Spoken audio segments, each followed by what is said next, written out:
Welcome to all of you. तो आज हम जेई मेंस का 27 जनवरी का शिफ्ट 1 का ऑर्गेनिक का पेपर सॉल्व करने जा रहे हैं। चलिए let me start. Question number first है हमारा आईयूपीएसी के ऊपर बेस्ड है। तो हर एक क्वेश्चन का मैं पर्पस और उसका डिटेल में एक्सप्लेनेशन हम यहाँ करने जा रहे हैं। तो देखिए क्वेश्चन नंबर फर्स्ट इस तरह का है।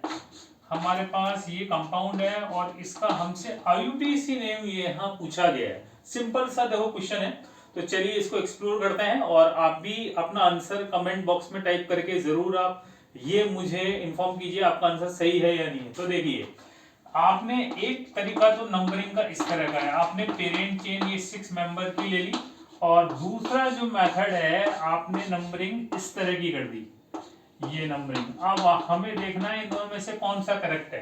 तो यहाँ हमें लोएस्ट पॉसिबल नंबर फॉलो करना पड़ता है। तो देखो ये मिथाइल है, ये मिथाइल है और यहाँ ये इथाइल है। ये नंबर आ रहा 1 1 और 3, जबकि यहाँ पे नंबर आ रहा 1 3 और 3 आ रहा है। It means lowest possible number कौन सा है, ये वाला है, ये करेक्ट है और ये इनकरेक्ट है। दैट्स व्हाई ये नंबरिंग करेक्ट होगी। और अब इसमें अल्फाबेट के अकॉर्डिंग हम देख लेते हैं। पहले आएगा नेमिंग में इथाइल, देन मिथाइल, तो नेम आएगा 3 इथाइल 1 1 डाइमिथाइल साइक्लोहेक्सेन। तो ये हम यहाँ नेम लिख देते हैं। This one is 3 ethyl 1,1 dimethyl and then finally cyclohexane. That will be the IUPAC name of this compound. So then simple question based on IUPAC. Okay, let me explore the second question. फटाफट हम question एक एक करके solve करते जाते हैं। Question number second is based on the acidic strength. Okay, हमारे पास कुछ कंपाउंड गिवन है। First one is paranitrophenol, this one is paranitrophenol. Second one is orthopara dinitrophenol, orthopara dinitrophenol. Third one is paramethoxyphenol, this one is paramethoxyphenol. और finally स्फीनॉल। ये 4 compound है और इनकी हमें एसिडिक स्ट्रेंथ ही यहाँ पूछा गया। ओके, तो चलिए let me start. This one is A B C and D. तो देखिए आप नाइट्रो ग्रुप, पैरा पोजीशन पे नाइट्रो ग्रुप, इसका कौन सा इफेक्ट होता है, -I एंड -R। तो both effect will take place, -I -R। ऐसे ही यहाँ ऑर्थो पैरा पे -I और -R दोनों ऑपरेट हो रहा। That's why maximum acidic will be B, B for Bombay. So nitro group is a very strong electron withdrawing group which will enhance the acidic strength. B के बाद number आएगा A. Okay. Then methoxy group have the plus R.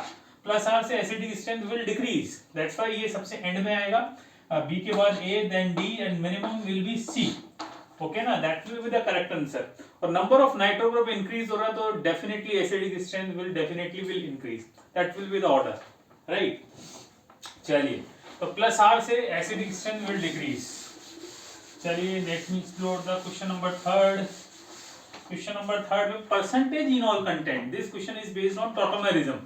Okay, हमारे पास पूछा गया है percentage enol content will be maximum in, ये पूछा गया हमारे पास। और options are these are para diketone, फिर हमारे पास 3 कीटोन है। देखो ये दीज आर 3 कीटोन, फिर हमारे पास ये कीटोन है और लास्ट में हमारे पास ये कीटोन है। इनका हमसे इनॉल कंटेंट पूछा गया है कि मैक्सिमम इनॉल परसेंटेज किसका है।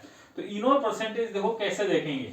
देखो आप इसका इनॉल आप ड्रॉ कीजिए। इसका जब आप इनॉल ड्रॉ करोगे तो ये इनॉल कुछ इस तरह का बनेगा। देखो आप ये बन जाएगा enol and this enol will be aromatic in nature और एरोमेटिक है so it is highly stable. That's why enol percentage will be maximum. इन चारों में से जो एरोमेटिक इनॉल है वो ओनली सेकंड ऑप्शन का पॉसिबल है, इनका पॉसिबल नहीं है। दैट्स व्हाई इसी का इनॉल परसेंटेज मैक्सिमम होगा। और यहाँ पे ये एक्टिव मिथाइलिन ग्रुप है, एक्टिव मिथाइलिन ग्रुप होगा तो इसका भी इनॉल अच्छा खासा होगा, बट मैक्सिमम तो इसी का होगा डेफिनेटली, है ना। तो that will be the third question. Okay, let's explore the question number 4। Question number 4 में क्या है हमारे पास, हमसे पूछा गया पोलर सॉल्वेंट विल बी। हमारे पास क्वेश्चन नंबर 4 में है कुछ सॉल्वेंट गिवन है, इनमें से पूछा गया है कि इनमें से पोलर सॉल्वेंट कौन सा है। वो हमारे पास ऑप्शन है इथीन, देन ऑप्शन है CCl4 carbon tetrachloride, then chloroform and finally CO2 carbon dioxide. इनमें से पोलर सॉल्वेंट कौन है ना? तो पोलैरिटी हम कैसे देखते हैं? By the help of dipole moment. Dipole moment is the charge into distance between the two atoms and direction of dipole moment is always from less electronegative to higher electronegative atom. तो देखो this will be the non polar, this will be the non polar. CO2 ये भी non polar है। क्यों? क्योंकि CO2 में देखो इस तरह की शेप है। CO2 में this will be the linear direction carbon to oxygen, यहाँ भी कार्बन टू ऑक्सीजन, तो इसका नेट डायपोल मोमेंट क्या होगा? 0 होगा। That's why it is non polar. चलिए अब हम CCl4 की बात करें। CCl4 is carbon tetrachloride, carbon is sp3 hybridize. sp3 hybridize होगा तो इन दोनों का नेट ऐसे लगेगा, इन दोनों का नेट इधर की तरफ लगेगा, इन दोनों का नेट इधर है और इन दोनों का नेट इधर है, तो रिजल्टेंट ये एक दूसरे को कैंसिल आउट कर देगा। दैट्स व्हाई इसका डायपोल मोमेंट भी 0 होगा। That's why it is also known polar. Ethene तो डेफिनेटली नॉन पोलर है ही, है ना? और क्लोरोफॉर्म इसका डायपोल मोमेंट 0 नहीं हो पाएगा क्योंकि कैंसिल आउट नहीं हो पाएगा। That's why this compound will be the polar, so the chloroform will be the correct answer, right? चलिए नेक्स्ट फिफ्थ क्वेश्चन हम करते हैं एक्सप्लोर। फिफ्थ क्वेश्चन में देखो क्या है, हमारे पास एक कंपाउंड गिवन है हमारे पास इस तरह का, और इसका क्लासिफिकेशन हमसे पूछा गया है। Late me explore the classification. The options are, this one is alicyclic, aromatic, benzenoid and non-benzenoid. These are the options. Okay na? So this compound is definitely alicyclic. This compound is alicyclic. एक option है, this one is aromatic. No, it is not aromatic क्योंकि ये Hubble's rule को follow नहीं कर रहा है. Then option is benzenoid and next option is non-benzenoid.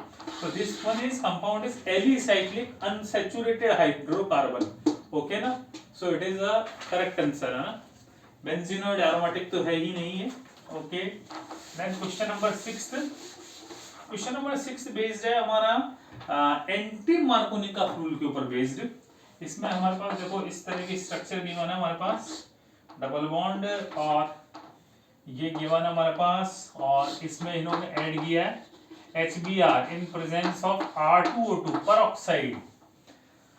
तो question is number, count the number of stereoisomer formed during the given reaction will be HBr and peroxide। This one is anti Markovnikov rule, that will be the anti Markovnikov rule.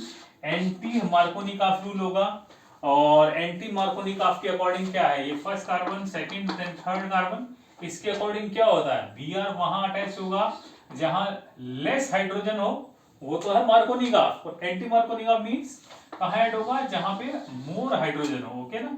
So what will be the product? Product कुछ हमारा इस तरह का बनेगा, ये होगा यहाँ product, ये बनेगा हमारा, जनरेट होगा। और पेरोक्साइड है तो डेफिनेटली इंटरमीडिएट क्या बनता है, या free radical will be the intermediate, ये इंटरमीडिएट बनता है।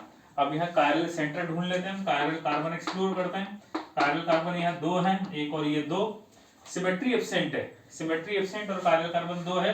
दैट्स व्हाई स्टीरियोआइसोमर विल बी 2 की power 2, that's why will be answer will B, correct answer will B 4। अब ये कौन कौन से बनेंगे, एक बनेगा RR, then SS, then RS and finally SR। Okay ना? तो correct answer will be the 4। Okay, चलिए नेक्स्ट क्वेश्चन करते हैं 7th नंबर। 7th नंबर में क्या है हमारे पास, देखिए ये बेस्ड है बायोमोलिक्यूल्स के ऊपर बेस्ड, और इसने पूछा है कि nucleotides are joined together by, nucleotides कहाँ होते हैं, DNA RNA में, न्यूक्लिक एसिड में। तो न्यूक्लिक एसिड में पूछा गया है कि nucleotides are joined together by, तो किससे जुड़े होते हैं, डेफिनेटली ये phosphate diester linkage, phosphate diester linkage के थ्रू अटैच्ड होते हैं, इसके थ्रू ये अटैच्ड होते हैं। That will be the correct answer of this question. Okay, then question number 8 is based on the SN1 and SN2 reaction. एक है हमारी SN1, एक है SN2, बड़ी फेमस रिएक्शन है। तो SN1 में इंटरमीडिएट बनता है कार्बोकेटायन, SN2 में इंटरमीडिएट कुछ नहीं बनता, ट्रांजिशन स्टेट।